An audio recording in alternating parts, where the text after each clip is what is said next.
వైజాగ్లో ఇన్సిడెంట్లు కానీ ప్రతిపక్ష నాయకుల మీద ఎలాంటి దాడులు చేశారో బీజేపీ కార్యకర్తల్ని పొట్టల్లో కత్తులు గుచ్చి పేగులు బయటికి తీశారు వైసీపీ నాయకులు. వైఎస్ వివేకానంద రెడ్డి గారిని మర్డర్ చేయించిన ప్రభుత్వం ఇది. సిబిఎన్ గారిని ఇబ్బంది పెట్టిన ప్రభుత్వం అరెస్ట్ చేసి నన్ను స్వయాన అనేక పర్యాయాలు అడ్డుకున్న ప్రభుత్వం ఇది. ఈ ప్రభుత్వం పోవాలి. ఈ ప్రభుత్వం పోవాలంటే ఒకటే, డబ్బులు పెరిగిపోయిన జగన్కి ఎవరు అడ్డు ఆపు లేరు, నేను ఏదైనా చేయగలను అనుకుంటున్నాడు.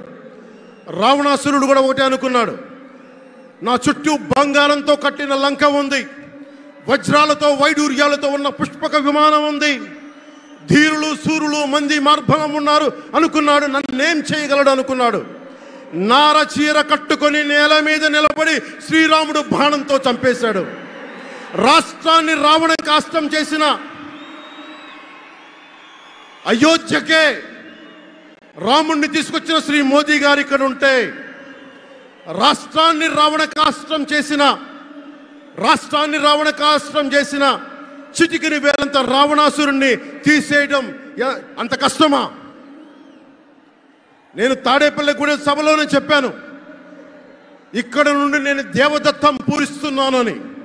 అర్జునుడు పూరించిన శంఖం దేవదత్తం అంటే, నేను దేవదత్తం అన్నాను కానీ పాంచజన్యం అనలేదు. అది పూరించాల్సింది ద్వారకలో ఉన్న శ్రీకృష్ణుడే.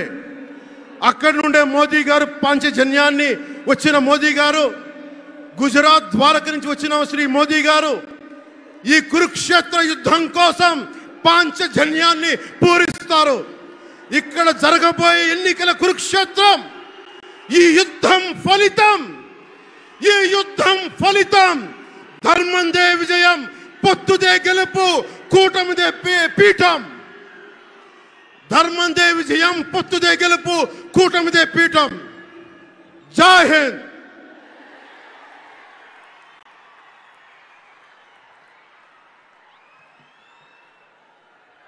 దయచేసి అందరూ కూడా కొంచెం సంయమనం పాటించాలి. మీ ఉత్సాహం, అభిమానం, కట్టలు తెంచుకున్న విధానాన్ని